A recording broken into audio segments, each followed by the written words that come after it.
नमस्कार.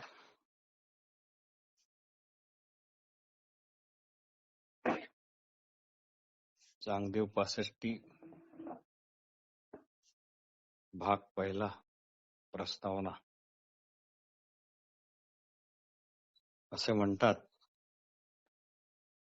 की श्रवणाकरता श्री ज्ञानेश्वरी, मननाकरता अमृतानुभव रहस्य आणि निधिध्यासनाकरता चांगदेव 65 असे वर्गीकरण करण्यात आलेले आहे. आज आपण चांगदेव 65 विषयी थोडी बहुत माहिती घेऊ. नारायणपूर म्हणून एक गाव पुण्याजवळ आहे, अगदी पुरंदर किल्ल्याच्या पायथ्याशी. ते श्री चांगदेवांचे मूळ गाव. पण चांगदेव मात्र तापी नदीच्या काठी असलेल्या वटेश्वर नावाच्या भागात राहत असत. योग मार्गात निष्णात असल्यामुळे व पंचमहाभूतावर त्यांचा ताबा असल्यामुळे ते 1400 वर्ष जगले. तिबेटमध्ये असे योगी असल्याचे अनेक उल्लेख सापडतात. विदर्भातून आलेली पूर्णा नदी व मध्य प्रदेशातून आलेली तापी नदी ज्या ठिकाणी एकत्र मिळतात त्या संगमाच्या ठिकाणी चांगदेव नावाचे एक छोटे गाव आहे. ते जळगाव खान्देश जिल्ह्यात येते. तिथे अजूनही 3000 वर्षापूर्वीचे अवशेष, भग्नावशेष पाहायला मिळतात. आणि मनमाड पुणे मार्गावर मनमाड पासून जवळच पुणतांबा हे एक गाव आहे. ते गाव गोदावरी नदीच्या तीरावर आहे. तेथे श्री चांगदेव महाराजांची समाधी आहे. श्री चांगदेव व श्री ज्ञानेश्वर यांच्याबद्दल एक कथा जनमानसात फारच रूढ आहे.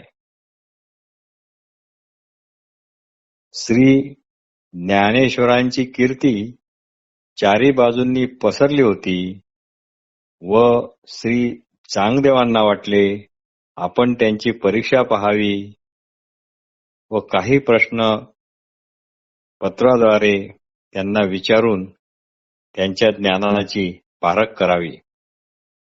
पण पत्र लिहिताना नक्की मायना काय लिहावा हे त्यांना काही सुचेना. अनेकानेक आशीर्वाद म्हणावे तर ज्ञानदेव निश्चित ज्ञानाने मोठे आहेत. बरे, साष्टांग नमस्कार लिहावे तर मी 14 वर्षाचा, माझ्या तुलनेत श्री ज्ञानेश्वर फारच कोवळ्या वयाचे. शेवटी त्यांना काहीच सुचेना. त्यामुळे त्यांनी कोरेच पत्र पाठवून दिले. पत्र मिळताच चारी भावंडांना कोरे पत्र पाहून खूप आश्चर्य वाटले. श्री निवृत्तीनाथांच्या सांगण्यावरून श्री ज्ञानेश्वरांनी त्या कोऱ्या कागदावर 65 ओव्या लिहिल्या आणि ते पत्र परत चांगदेवाकडे पाठवले. पत्र श्री चांगदेवांना मिळाले, पण चांगदेवांना काही त्याचा बोध होईना. त्यांनी खूप विचार केला आणि शेवटी ठरवले की आता ह्या पत्रातील गूढ भाषा काही आपल्याला कळत नाही, तेव्हा आपण स्वतःच जाऊन त्यांना भेटावे आणि सर्व खुलासा करून घ्यावा व पत्रात निश्चित काय आहे हे जाणून घ्यावे. म्हणून ते एका दिवशी चक्क वाघावर बसून आणि हाती विषारी सापाचा चाबूक घेऊन ते आपल्या मागे शेकडो शिष्य अशा लवाजाम्यासह निघाले. सिद्ध लोकांकडे प्राणिमात्रांना वश करण्याची कला किंवा सिद्धी असते असे म्हणतात. खामगावचे श्री पाचलेगावकर महाराज यांना अशी सर्पसिद्धी होती, हे मी प्रत्यक्ष डोळ्यांनी पाहिले आहे. एकदा नाही तर अनेकदा. ते प्रवचनाला जेव्हा जात तेव्हा पेटी भरून निरनिराळे साप ते बरोबरच घेऊन येत व प्रवचन करताना ते सर्व साप स्टेजवर इकडे तिकडे फिरत श्रोतू मंडळीत पण जात किंवा महाराज 2-4 साप हातात पकडून मुद्दाम प्रेक्षकात स्टेजवरून दूरवर फेकत. प्रथम लोक घाबरत, पण मग लोकांना पण त्याची सवय झाली. बोलण्याच्या माईकवर चढलेला एखादा साप तर निश्चितच पाहायला मिळे. असो, तर अशी ही चांगदेवाची वरात भेटायला येत आहे हे समजताच आपणही आदरपूर्वक त्यांचे स्वागत करण्यास पुढे व्हावे असे ज्ञानेश्वरांना वाटले. त्यावेळी ही भावंडे मातीच्या एका तुटक्या पडक्या भिंतीवर सकाळचे ऊन खात बसली होती. ज्ञानेश्वरांनी चक्क ती भिंत जमिनीपासून उचलून वर केली व ती चांगदेवाच्या दिशेने हवेतून नेण्यास सुरुवात केली, म्हणजे हवेतून चालविली. हे अद्भुत दृश्य पाहून चांगदेवांना वाटले की ही कुणीतरी अलौकिक व्यक्ती आहे आणि यांनाच आपण शरण गेले पाहिजे. म्हणून चांगदेवांनी त्या भावंडाचे शिष्यत्व पत्करले. पण त्यांच्या खऱ्या गुरु झाल्या मात्र त्या मुक्ताबाई. त्यावेळी मुक्ताबाई केवळ 8-9 वर्षाच्या होत्या. या संदर्भात एक कथा वाचायला मिळाली होती, खरी खोटी माहीत नाही. मुक्ताबाई स्नान करीत होत्या. अचानक श्री चांगदेव काही कामाकरता त्याच दिशेने जात होते. त्यांनी मुक्ताबाईला त्या अवस्थेत पाहिले आणि ते चमकले आणि त्यांनी मग तो मार्गच सोडून दिला आणि माघारी वळले. संध्याकाळच्या सत्संगात मुक्ताबाई म्हणाल्या, "रे चांगदेवा, अजून तुझी दृष्टी देहावरच रेंगाळत आहे. अजून तुला एकमेव अशा चैतन्य तत्वात स्त्री पुरुष असा केवळ देहाने निर्माण केलेला, देहात्मबुद्धीमुळे आलेला भेद खरा वाटतो. नाहीतर तू तोंड वळवलेच नसते आणि माघारी वळालाच नसता. अरे, भिंत ही केवळ मातीचीच असते, पण त्या मातीच्या भिंतीवर खुंट्या किंवा कोनाडे पण असतात.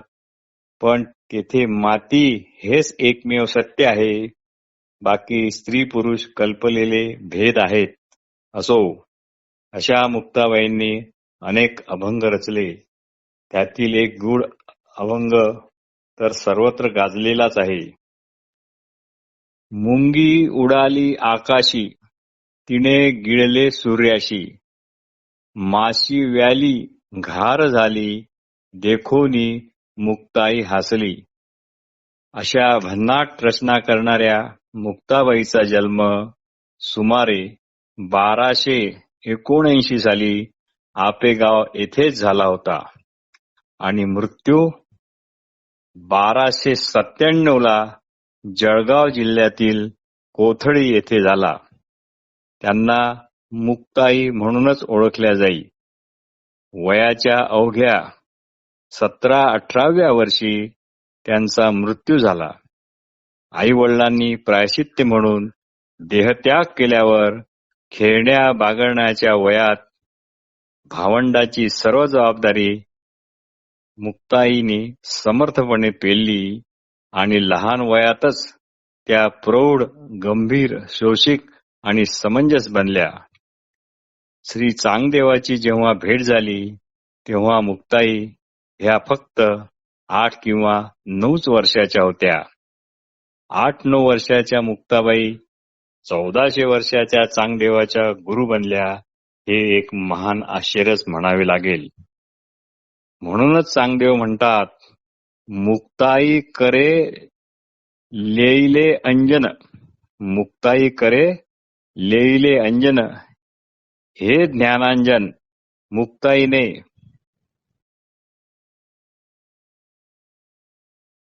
स्वतः आपल्या हातांनी माझ्या डोळ्यात टाकले आहे, अशी त्यांनी स्पष्ट कबुली दिली आहे. श्री ज्ञानदेवांनी समाधी घेतल्यानंतर ज्येष्ठ बंधू श्री निवृत्तीनाथ सर्वांना घेऊन तीर्थयात्रेला निघाले. ते तापी नदीच्या काठी आले असताना खूप मोठे वादळ वारे सुटले आणि एक वीज आकाशात भयंकररित्या कडाडली. तिचा प्रचंड उजेड पडला आणि त्या अद्भुत प्रकाशात मुक्ताई लुप्त झाल्या. त्यांची समाधी जळगाव जिल्ह्यातील कोथळी येथेच आहे.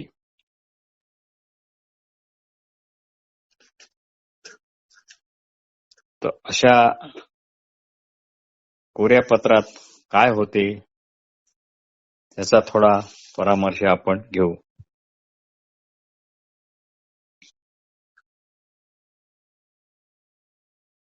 स्वस्ती श्री वटेषु, स्वस्त्री श्री वटेषु, जो लपोनी जगदा भासू, दावी मग ग्रासू प्रगटला करी.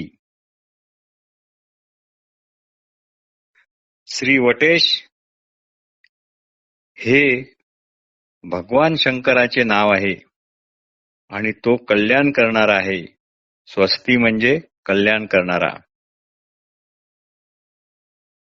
या शिवतत्वाकडे म्हणजे चैतन्य तत्वाकडे लक्ष नसले की त्या ठिकाणी विश्व प्रपंच रचना म्हणून जीव जगत रूपाने विनाकारणच सुखदुःख हर्षखेद उत्पन्न करणारा असा जीव जगताचा भास होतो.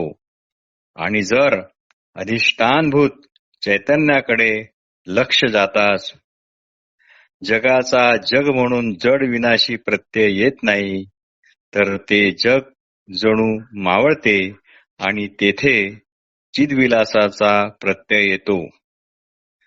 वास्तविक पाहता चैतन्य हे त्या चैतन्याच्या दृष्टीने प्रगट पण नाही व लपलेले पण नाही. असे वाटणे ते लपले आहे किंवा प्रगट होते आहे हे केवळ अज्ञानाचे लक्षण आहे. कारण श्रवण मनन निदित्यासन कमी पडते हेच याचे कारण होय. बुद्धीत अभेद प्रतीतीचा प्रत्यय आला नाही, त्यामुळे हे असे होते. चैतन्य इतके रिकामे नाही की ते लपण्याच्या आणि प्रगट होण्याच्या खेळ खेळत बसेल. आपल्याला बाकी सर्व कथा माहीतच आहे. कोरेपत्र ज्ञानेश्वरांच्या हाती पडले. मागून पुढून उलटे पालटे करून त्यांनी ते पाहिले, त्यात काहीच दिसले नाही. ते ख्याली खुशालीचे किंवा कौतुक कोड करण्याचे असे काही पत्र नव्हते. त्यात शुद्ध असा आत्मतत्वाचा विवेक सांगावा असा त्या कोरेपणात गूढार्थ होता आणि तो ज्ञानेश्वरांनी ओळखला. हे ज्ञानेश्वरांनी ओळखलेच होते, कारण नाहीतर त्या पत्रातील कोरेपणात दुसरा कोणताच आशय नव्हता.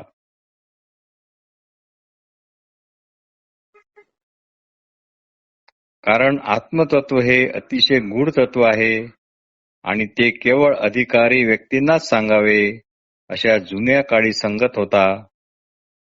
आणि अर्थात चांगदेव हे उत्तम अधिकारी होते. इथे अधिकारी अनाधिकारी हा मुद्दा नाही.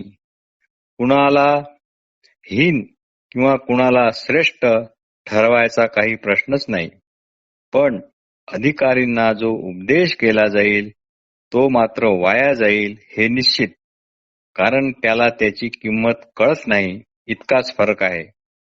कारण उत्तम अधिकारी असले की त्याची बुद्धी ही एखाद्या शांत सरोवरातील पाण्यासारखी शांत, निर्मळ, निस्तरंग असते, तेव्हाच तळाशी असलेला आत्मबोधाचा तळ स्पष्ट दिसतो. ज्ञानेश्वरांनी इथे श्री चांगदेवाला आत्मज्ञान सांगण्याचे निमित्त करून अवघ्या आर्त जिज्ञासूंना निजबोधाचा मार्ग खुला केला आहे. ते तू आहेस म्हणजे तत्वमसी या महावाक्याचे इथे निरूपण आहे. ते तू आहेस म्हणजे ते तूच आहेस हा याचा खरा अर्थ आहे. म्हणजे ते जे काही आहे ते आणि तू सारखेच असा इथे अर्थ नाही. थोडक्यात इथे श्री चांगदेवांना आत्म अनात्माचा विवेकच सांगण्यात आलेला आहे.